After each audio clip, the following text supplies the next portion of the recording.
Yes. Right. Good evening, everybody.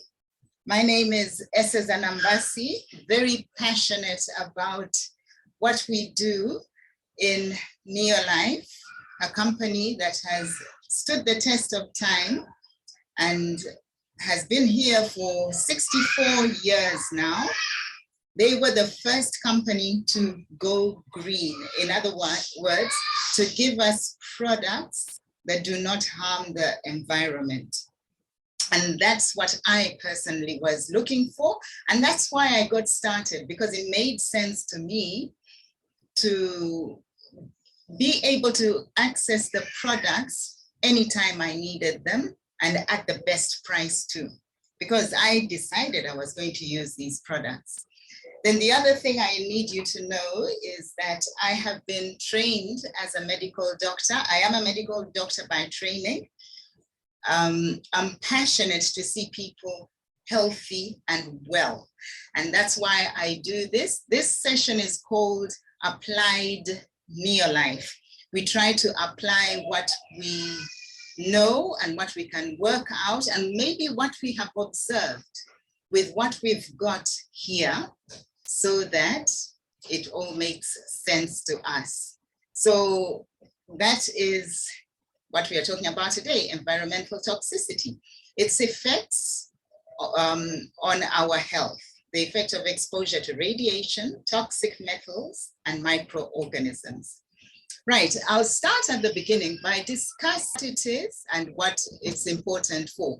It protects us against infectious agents, allergens, and toxins. We recently had a session on asthma and allergies, and this is sort of like a continuation or something to think about, having heard the other session, which I'm sure you have as a recording.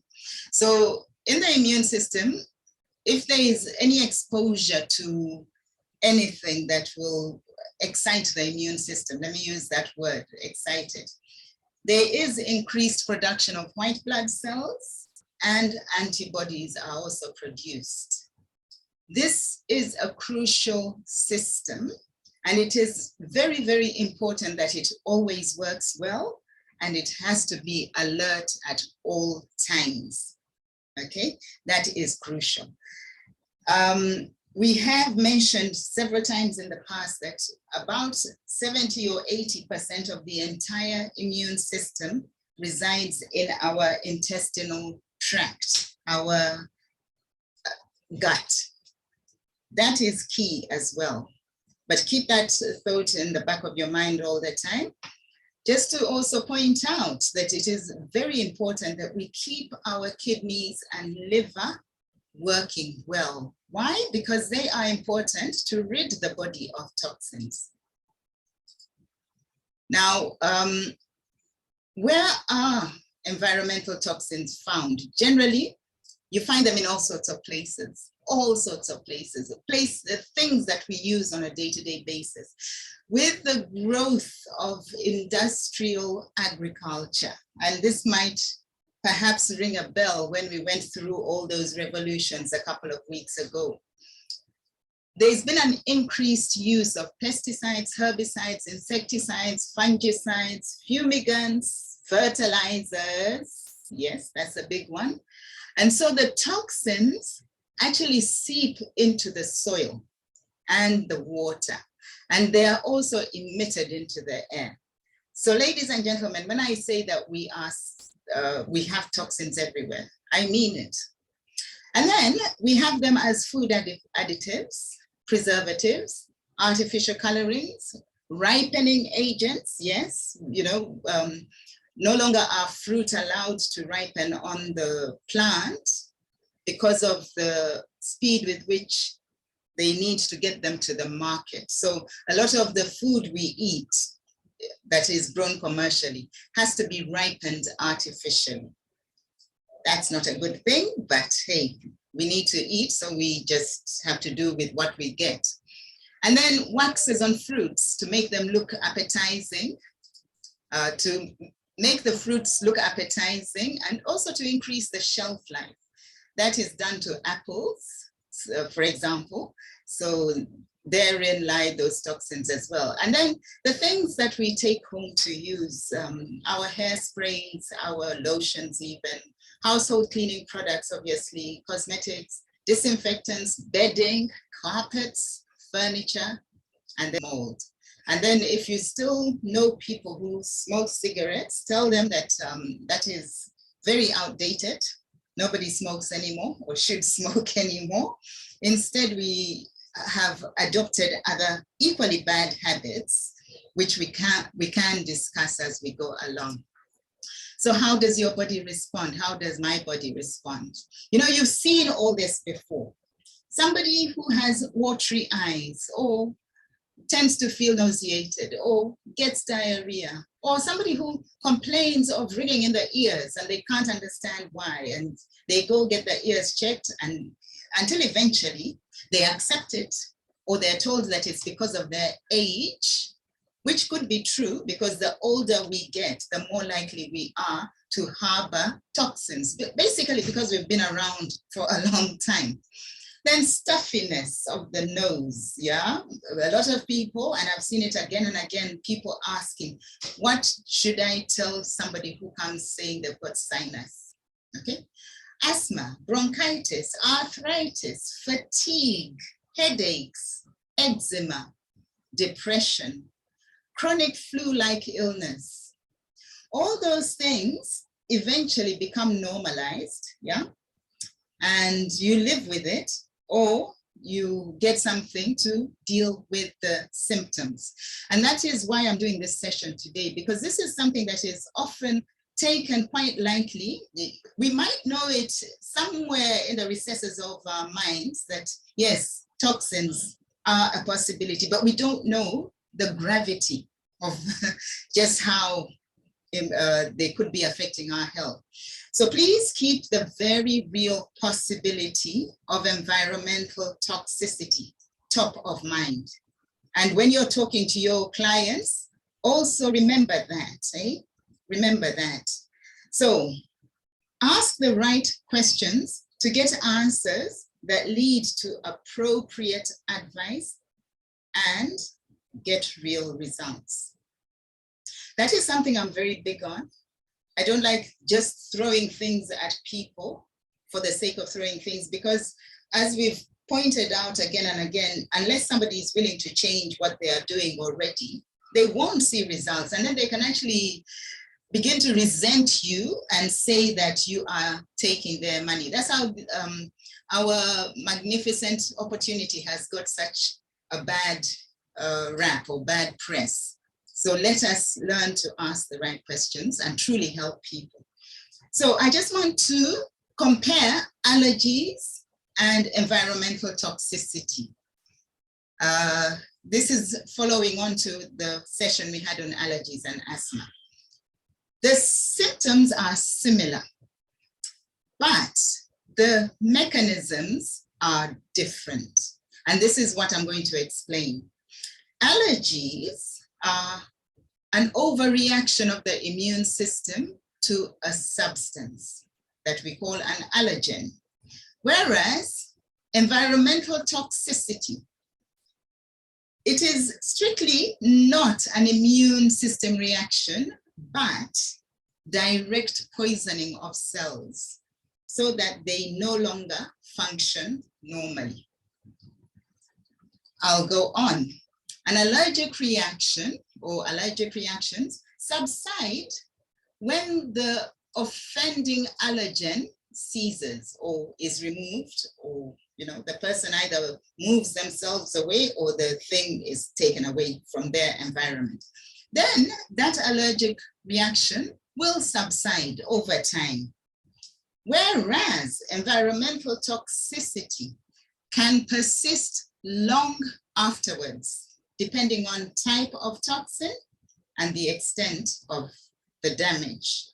So that, I thought, would be something that we can think about.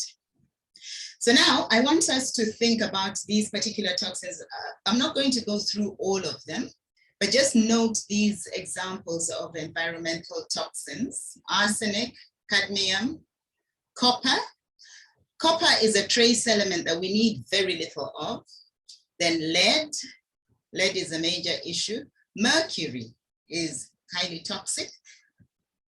And nickel, also a trace element. We need very little. And so toxicity is when these things are too much for whatever reason, which we will discuss as we go along. And then this one I've put in red for the reason that food poisoning is very common. And it happens when, for example, a bacteria called salmonella, I'll use that as an example, overgrows for whatever reason, okay? And we'll look at more of that, but I thought I'll just pick out a few. So now let's discuss a few of them. Arsenic, as an example, is found in pesticides, it's found in laundry compounds out there, I'm sure. It's found in table salt to keep it flowing. It's quite a lot in seafood. And then arsenic tends to be deposited in hair, in the skin, and in nails. And chronic exposure, okay, if for whatever reason the body is not eliminating it fast enough, will lead to headaches, confusion, and drowsiness. Now, how many people do we know who, as their age moves along, get those symptoms and it is just written off as, oh, you're just growing old, yeah? And then I just want you to note this point at the bottom. Rice has a higher arsenic level than other grains. And depending on whether cooked in arsenic contaminated water, the levels can be very, very high. And for children particularly, because they have a smaller body mass than an adult, that amount can affect them more than it will affect a bigger person, a heavier person. That is scary because a lot of children's cereals have rice as the main ingredient.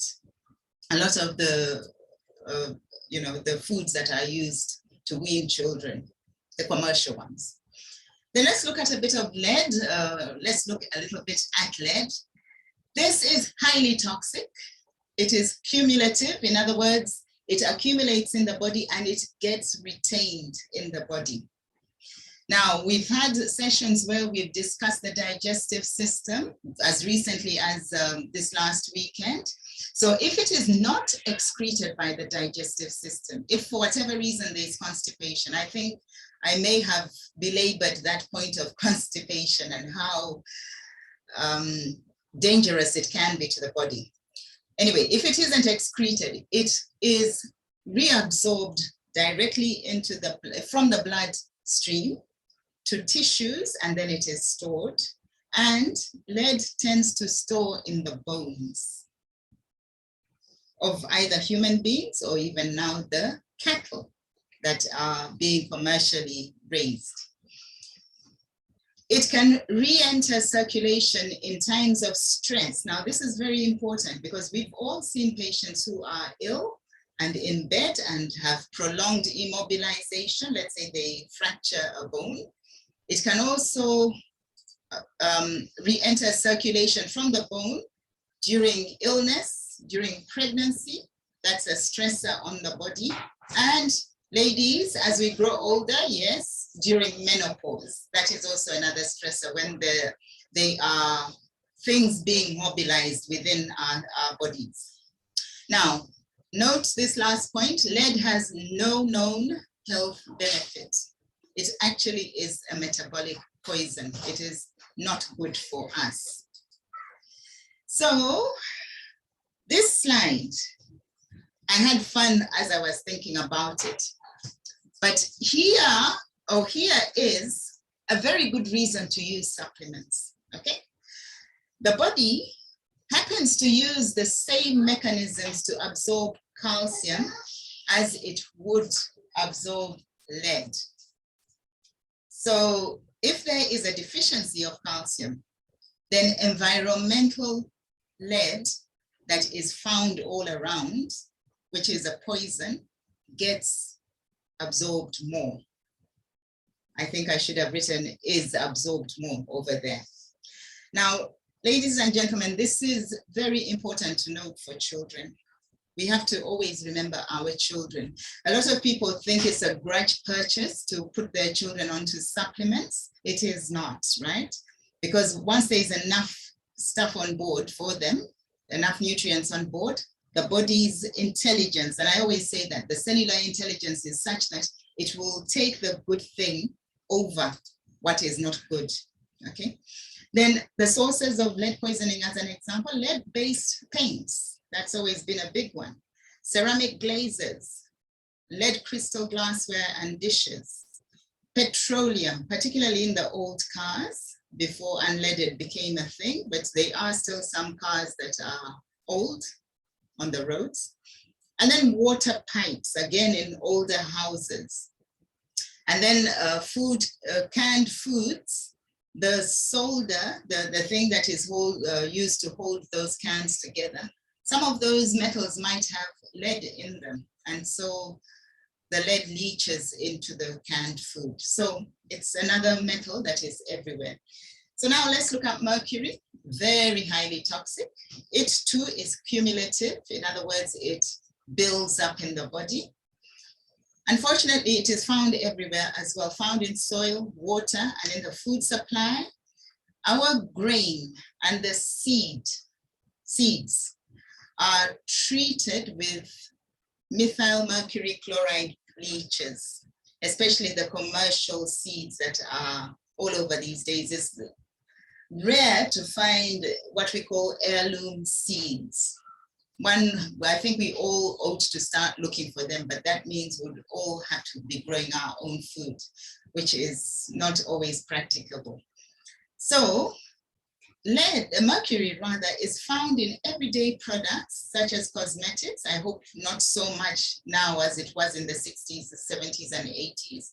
It is also found in printer ink, fabric softeners, the brands out there, some medications, that is scary stuff, yeah. Some paints, plastics, polishes, preservatives. So unfortunately, in years gone by, it was the mostly found also in dentistry. And that has become a reason for a lot of people to not be very well. Now, symptoms of mercury poisoning can mimic a lot of things, such as multiple sclerosis. It can mimic the disease called Lou Gehrig's disease, it's amyotrophic lateral sclerosis. It can cause reproductive system disorders, such as menstrual disorders. Mercury easily crosses into the brain, and it also is retained within the central nervous system. Also, mercury binds with immune cells, interfering with the function. So that actually might be a possible mechanism in autoimmune disorders, such as multiple sclerosis. So let us carry on. Signs that alert to possible mercury toxicity. You might have behavioral changes. Remember, it is cumulative. So as it accumulates, you might begin to notice that this uncle, auntie is behaving a bit funny these days. Depression, irritability, hyperactivity, allergies, and asthma. And if you remember when we discussed asthma, we said it is actually the response to a chronic inflammatory condition or situation. Is chronic inflammation that flares up and causes mucus plugs. That's what, if you go back to that particular session that we did. And then some people might complain of a metallic taste in the mouth, and they don't understand, hey, why do I always have this strange taste in my mouth? Well, it could be chronic mercury toxicity. Now, the last one I think I want to discuss is food poisoning. I hope it is the last, okay. Common examples of environmental toxicity, and we'll talk about salmonellosis. That's the bacterium that I mentioned. It is found in the intestinal tracts of livestock, as well as us as well, by the way, as a normal, but it shouldn't overgrow. And it even in livestock thrives when antibiotics are given. Now, we know that in the livestock industry, antibiotics are routinely given. They are used routinely. So that is a challenge. It has actually caused some alarm to the impact on us, our health as human beings. Then, as I pointed out, it is a normal, it's part of our normal bacteria in the microbiome of the gut. But if it overgrows or in the event of low immunity, this results in disease. The other thing to note is it is easily transmitted. So let's give a scenario. Let's say we have somebody who works in a restaurant and is preparing food, and unfortunately, due to poor hand hygiene, transmits it into the food they're preparing. People who eat at that restaurant who are susceptible might catch the salmonellosis and come down with food poisoning. So perhaps some panting, being very, very careful where you eat and what you eat as well. So salmonellosis can cause chronic health challenges such as reactive arthritis, where the tissues around joints react to the toxins that are produced by this bacterium. That's what I mean by reactive arthritis.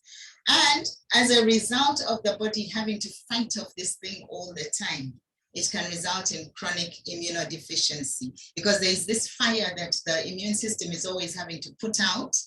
Then ultimately the immune system becomes exhausted. So what is wrong? What are we seeing? How can we overcome this? Because we tend to treat problems, right?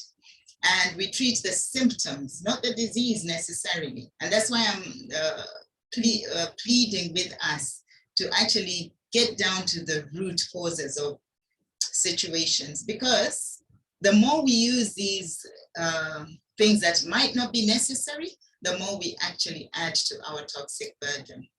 Now let's talk about inflammation. We've seen this slide before, but inflammation is the foundation of what goes wrong. And you've seen this before, but it can cause quite a lot of damage to the body. So the key to remember is within the cell, right inside the cell, are these little things called mitochondria. They are very, very susceptible, very easily poisoned by these toxins. That is what you need to remember. And if you also remember that most diseases are as a result of failure of mitochondria, you will put a lot of things into context, and the work that we are doing here called Applied Neolife will make more sense. And I hope if there are guests here, you will appreciate why we are very passionate. But let us ask ourselves a question. Is it important to detox regularly? And if so, why is it important to detox regularly? Okay. Remembering that we are on a mission to make the world healthier and happier. Yes, detoxification is very, very important, following what we have just been through. So I would like to introduce you to our scientists, and the gentleman who founded the Scientific Advisory Board was a top toxicologist. He actually prepared for our company, for Neolife, a detox program that is very, very efficient. And the reason that I've wanted to revise it is so that we remind ourselves that, hey, maybe it is time to do another detox. Okay, so our Scientific Advisory Board creates everything from food, and they, for all the years that the company has been running, have stuck to the ethic that everything has to be based in nature, but backed by impeccable science that they have collectively as scientists. So let's start with what they do at a cellular level. That's where they focus. And it might be the one company that has chosen and has led the way to focusing on keeping our cells healthy. And they started providing us way back over 60 years ago with an amazing product called TreeNN. And that is where detoxification begins. That is where detoxification begins, because if you can get cells that are permeable and allow nutrients in and toxins and waste products out, that is what we mean by detoxification. Then your responsibility, in addition, is to ensure that your particular environment is not adding to the toxins. And as you've heard from the presentation, they are all over, but Neolife was the first to provide us non-toxic cleaning products. And so by just doing that alone, you already take huge leaps into detoxing your environment. And what happens is that the body will begin to release whatever it has stored up over the coming weeks, over the few weeks or months. It begins to release, and then you can enhance it with the detox program that we have. So that is the one that we have. All the products are in all the markets, perhaps except this one called Acidophilus. But stage 6 and Beta-Guard and garlic are available. Beta-Guard is such a good detoxifier. It has all the things that are required, such as zinc. It has vitamins in there. It has minerals. It really to release toxins from within the cells. So now, why we need to share is because there's so many people who are battling under the weight of a lot of toxins and therefore a lot of disease processes. So we really need to share. And for the guests on the call, we do that. That is what we do. We love to share, and we don't earn a cent until you start earning something. And that's why we like to share what we have. We also have multi-mineral, very, very important. And since I've talked about a lot of those metals that are toxic, when you give your body the right minerals in the right amounts, the effect is that the cells will assimilate these good minerals that are food-based and kick out the toxins. So this is part of the detox program. The traditional detox program had multi-mineral. The 3-day detox mineral program has minerals in the Beta-Guard, but this I would highly recommend to use as well. Then of course we have our core products, and the core nutrition, as you see it there, has, okay, let's just go back. I think my slides are, yeah, it has TreeNN, which I've mentioned. It has omega-3, which I'm going to talk about just now. It has vitamins and minerals, very important for cellular function, and then an antioxidant. But CoQ10 works hand in hand with TreeNN, and it is very specific for the mitochondria. I've mentioned that the mitochondria are what really take the brunt of toxicity. So CoQ10 is very, very important, and it is in all markets now. Yes, that is the bigger picture. And then omega-3, very important to bring down inflammation. Ours is complete. And when I say complete, it has all the 8 omega-3 fatty acids. That is the entire family. And most commercial ones just give you maybe 2, the 2 that are most easily accessed, that is DHA and EPA. But we get all of them because you need all of them for it to work optimally. And then of course we have the shakes. A lot of amino acids are important, such as cysteine and methionine. Those ones are important in making the cellular antioxidant called glutathione. And a lot of people, because of being low on those amino acids, the essential amino acids and all the amino acids, will end up not forming the glutathione in their cells, and then the cells become quite badly poisoned. And then, of course, you need to enhance detoxification systems all the time, and we have other things. So I've just taken a few to show, and that is essentially the end of our presentation. So you are welcome to discuss.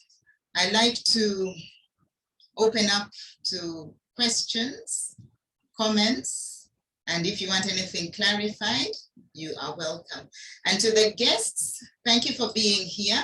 I would love to know who you are if you are a guest, and if you have anything specific that you want to know. I know there are a lot of experienced people on the call that can help with answering those questions. Okay.